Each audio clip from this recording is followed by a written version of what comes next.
Hello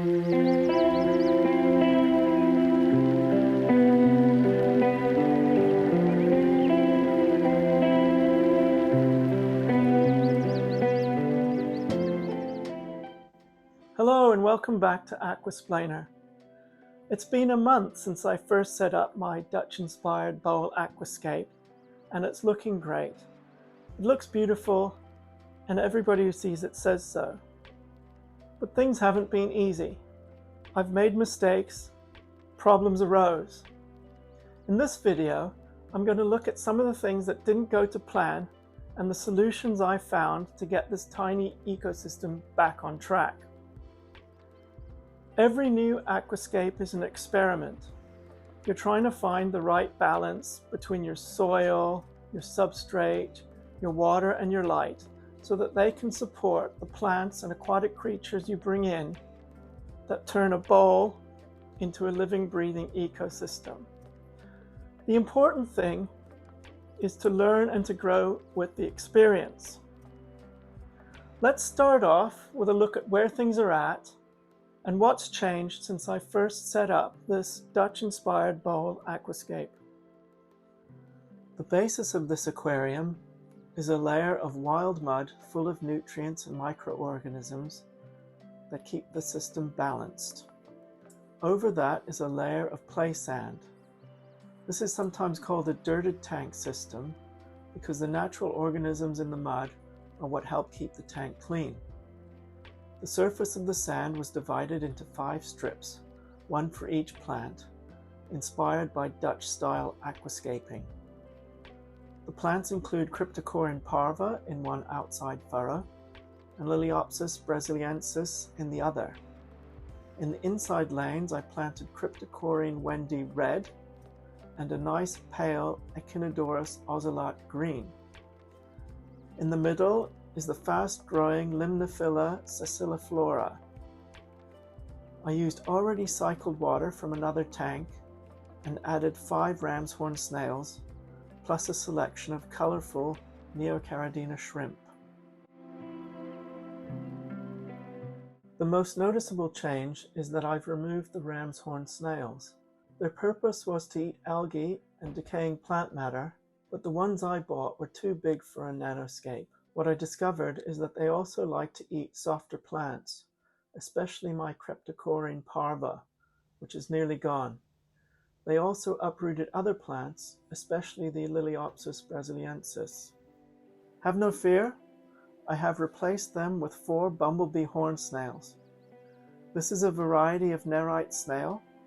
They've kept the algae at bay so far and haven't wreaked devastation on my plants. A number of other tiny snails have also appeared in the bowl.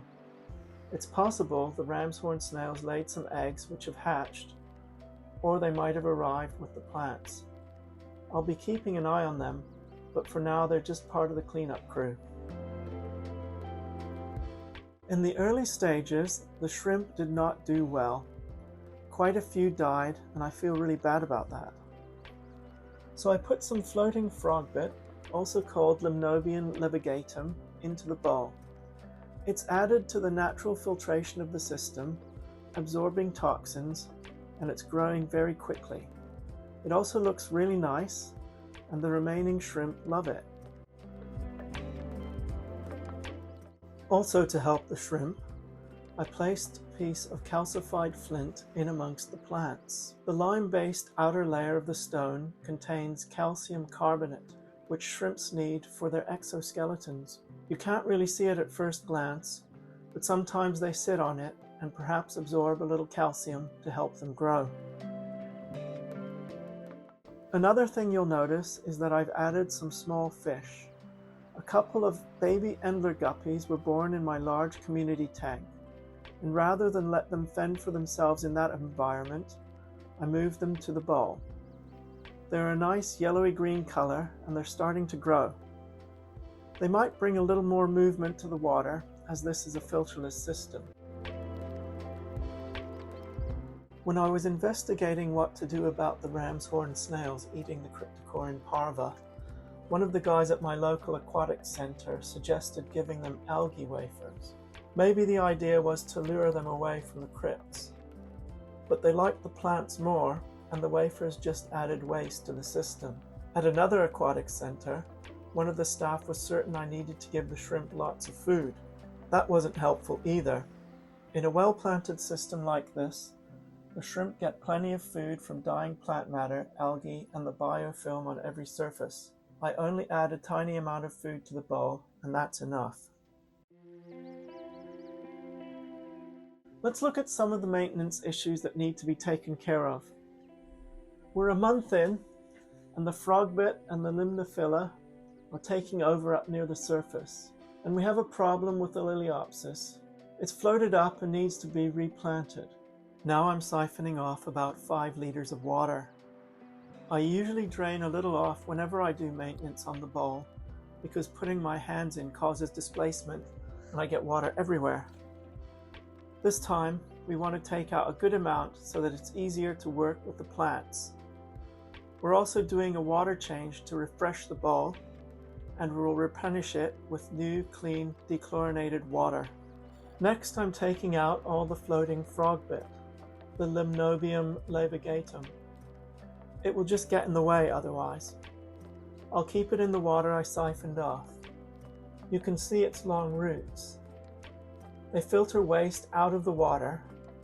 They also get entangled with the Limnophila siciliflora. Let's give this Limnophila a haircut. I pull a stem up to its full height, then I cut it at a level well below where the surface will be when the bowl has been refilled. Otherwise, they just keep spidering outwards at the surface, which means more pruning very soon. This is a fast-growing plant, and we've seen how it took over the top section of the bowl. On the plus side, because it grows quickly, it's always taking nitrates from the water, so basically consuming waste. Here's an interesting thing. The leaves at the tip of each stem are thicker and bushier than the ones lower down. They're hogging the light. Maybe I should lower the intensity of the light or have it on fewer hours. It's time to take the lilaeopsis brasiliensis out, and then I give the sections that haven't floated up a quick trim. They're a bit wiry and uneven. The section that's been removed gets a trim as well. Then I'll cut it into several pieces. These will be easier to replant, and hopefully this will also help the plant spread better. When I release each piece, I give the tweezers a little wiggle to allow the sand to bed in around the sides. Then I brush some of the sand over the bottom of the plant as well. It still looks a bit scraggy, but at least it isn't floating up randomly.